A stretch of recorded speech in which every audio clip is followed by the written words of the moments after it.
कर्मों का फल हमें अवश्य मिलता है। जैसे भी कर्म किए होंगे वैसा ही फल भी मिलेगा। आधुनिक होने के चक्कर में इस सत्य को मत भूल जाना। मित्रों, हम अपने मानव जीवन में जैसे कर्म करते हैं उनका वैसा ही फल हमको इस जीवन में भोगना पड़ता है। लेकिन हम इस बात को समय से समझ नहीं पाते। जब तक हमें इस बात का बोध होता है कि हमने जो भी कर्म किए हैं उनका परिणाम क्या होगा, तब तक समय बहुत अधिक बीत चुका होता है। आइए आज हम जानते हैं कि यह कर्म कितनी प्रकार के होते हैं। वीडियो शुरू करने से पहले हम बताना चाहते हैं कि आप हमारे चैनल पे नए हो तो लाइक, कमेंट और सब्सक्राइब जरूर करें। आपके एक लाइक से ही हम मोटिवेट होते हैं और हमें प्रेरणा मिलती है। हमारे भारत में कई महापुरुषों ने कर्म के विषय में कई शोध किए हैं। हमारे पुरातन धर्म शास्त्रों में भी कर्म फल का बड़ा ही विस्तृत वर्णन किया गया है। उनके अध्ययन के अनुसार यह कर्म 3 प्रकार के होते हैं। पहला है क्रियमाण कर्म। मानव जीवन में नित्य प्रति जो कर्म सुबह उठने से लेकर दिन भर कुछ भी क्रियाकलाप या कर्म किए जाते हैं उन्हें क्रियमाण कर्म कहा जाता है, क्योंकि इन कर्मों के करने से मानव जीवन गतिमान रहता है। क्योंकि मुर्दा या निर्जीव वस्तुएं कर्म करने में समर्थ नहीं हो सकती। नित्य प्रति कर्म करना हर जीव का कर्तव्य है। कोई भी व्यक्ति अपनी बुद्धि के अनुसार कैसे भी कर्म कर सकता है, लेकिन यह क्रियमाण कर्म उसके जीवित होने और एक गतिशील आत्मा के होने का आभास कराते हैं। इस प्रकार से किए जाने वाले नित्य कर्मों का फल अधिकांश साथ साथ ही प्राप्त हो जाता है। जैसे यदि आप भोजन को ग्रहण कर लेंगे तो आपकी भूख स्वतः ही शांत हो जाएगी।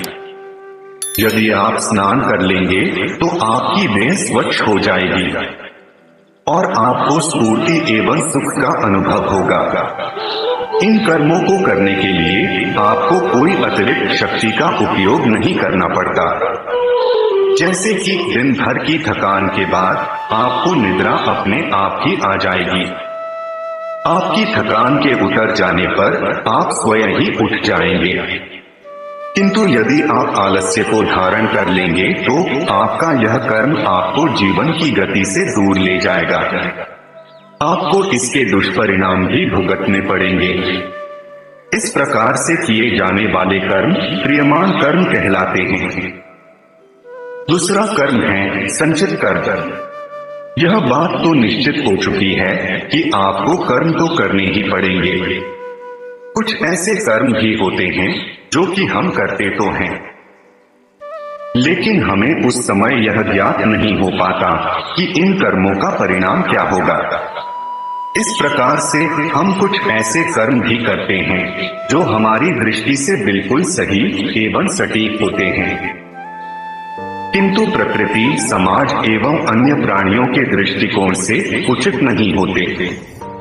हम अक्सर यह सोचते रहते हैं कि हमने जो भी किया उसका हमें अच्छा ही परिणाम मिलेगा, लेकिन कई बार ऐसा नहीं होता और हमें अपनी कर्म करने की सोच में परिवर्तन लाना ही पड़ता है। इस प्रकार से कर्म करते हुए कुछ ऐसे कर्म भी होते हैं जो कि हमारे चित्त की अंतर्दशा में जाकर एकत्र हो जाते हैं। साथ ही उन कर्मों का फल भी चित्त में ही विद्यमान हो जाता है। जब तक हमें अपने इन कर्मों का फल प्राप्त नहीं हो जाता तब तक वह कर्म हमारे चित्त में भी समाहित रहते हैं। इस प्रकार के कर्मों को संचित कर्म अर्थात संचय कर रखे गए कर्म कहा जाता है। तीसरा कर्म है प्रारब्ध कर्म। जब हमारे कर्म हमें उस दिशा की ओर ले जाते हैं जहां हमारे कर्म हमें पूर्ण रूप से फल देने को परिपक्व हो चुके होते हैं, तब ही इन कर्मों का फल हमें मिलता है। इस प्रकार के कर्मों को प्रारब्ध कर्म कहा जाता है। इस प्रकार के कर्म हमारे अंतर्मन में लंबे अंतराल के लिए एकत्र रहते हैं। यह कर्म कई दिन, कई माह, कई वर्षों तक अर्थात 15 साल, 30 साल, 50 साल, 100 साल या कई जन्मों, जब तक एक देह में एक आत्मा का वास है तब तक भी हमारे भीतर ही विद्यमान रह सकते हैं। इन कर्मों में अच्छे एवं बुरे दोनों ही प्रकार के कर्मों का समूह होता है।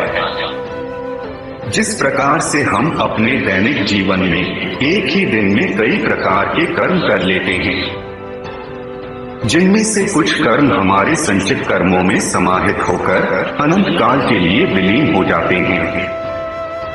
इस प्रकार से किए गए कर्मों का एक बड़ा भाग लाखों की संख्या में संचित कर्मों के एक विशाल समूह का रूप धारण कर लेता है।